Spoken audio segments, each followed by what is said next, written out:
ಯಾವ ಊರು ಹತ್ತ ನಿಮ್ಮದು? ಹಾವೇರಿ ಸರ್. ಹಾವೇರಿ. ಮುಂಚೆ ಓಡಾಡಿದ್ರಲ್ಲ ಅದಕ್ಕೂ ಇದಕ್ಕೂ ಓಡಾಡಿ ನೋಡ್ರಿ ಒಂದ್ಸಲ ನೋಡೋಣ.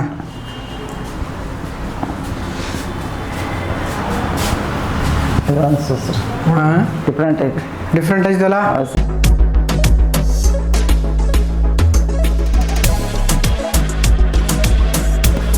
ಎಷ್ಟು ವರ್ಷ ಆಯ್ತು ಈ ಥರ ನೋವಿದ್ದು ನಿಮಗೆ? 2 ವರ್ಷ ಆಯ್ತು ಸರ್. 2 ವರ್ಷ ಓಡಾಡಕ್ಕೆ ಬರ್ದಂಗೆ. ಹ್ಞೂ ರೀ. ಜೊತೆಗೆ ಮಂಡಿ ಕ್ಯಾಪ್ ಏನು ಹಾಕೋದು ಬಿಡೋದು ಸರ್. ಅವು ಏನಿದೆ ಹಾಕೇಳ್ರಿ, ಎಕ್ಸ್ಟರ್ನಲ್ ಸಪೋರ್ಟ್ ಏನು ಬೇಕು, ಏನು ತೊಂದರೆ ಇಲ್ಲ. ಈಗೇನು ನಿಮಗೆ ಡಿಸ್ಕ್ ಸೊಂಟದ ನೋವಿತ್ತು, ಜೊತೆಗೆ ಮೊಣಕಾಲು ನೋವು ಸಿವಿಯರ್ ಇದೆ, ಸಿವಿಯರ್ ಅಲ್ಸರು ಮತ್ತು ವೆರಿಕೋಸ್ ಅಲ್ಸರ್ ಇದೆ. ಎತ್ಕೇಳ್ರಿ ಇದನ್ನ, ಸೊಂಟ ಇದು ಮೊಣಕಾಲು ಆ ಕಡೆದು. ಇಷ್ಟೊಂದು ಸಮಸ್ಯೆ ಇದೆ. ಈಗೇನು ನಾವು ಚಿಕಿತ್ಸೆ ಮಾಡಿದ್ವಲ್ಲ, ಆ ಚಿಕಿತ್ಸೆ ಮಾಡಿದ ಮೇಲೆ ಮುಂಚಿರೋದಕ್ಕೂ ಈಗಿರೋ ಕಂಡೀಷನ್ಗೂ ಏನು ವ್ಯತ್ಯಾಸ ಅನಿಸುತ್ತೆ? ಆರಾಮ ಅನಿಸುತ್ತೆ. 100ರಲ್ಲಿ ಎಷ್ಟು ಪರ್ಸೆಂಟ್ ಪರವಾಗಿಲ್ಲ ಅನಿಸ್ತು? 50-60%. ಮನಸ್ಸಿಗೆ ಸಮಾಧಾನ ಆಯ್ತಲ್ಲ, ಹಾವೇರಿಯಿಂದ ಬಂದರೆ ಪರವಾಗಿಲ್ಲ ಅಂತ ಅನಿಸ್ತದಲ್ಲ? ಹಾಂ, ಆಯ್ತು. ಆಯ್ತು, ಒಳ್ಳೇದಾಗಲಿ. ಹಾಂ.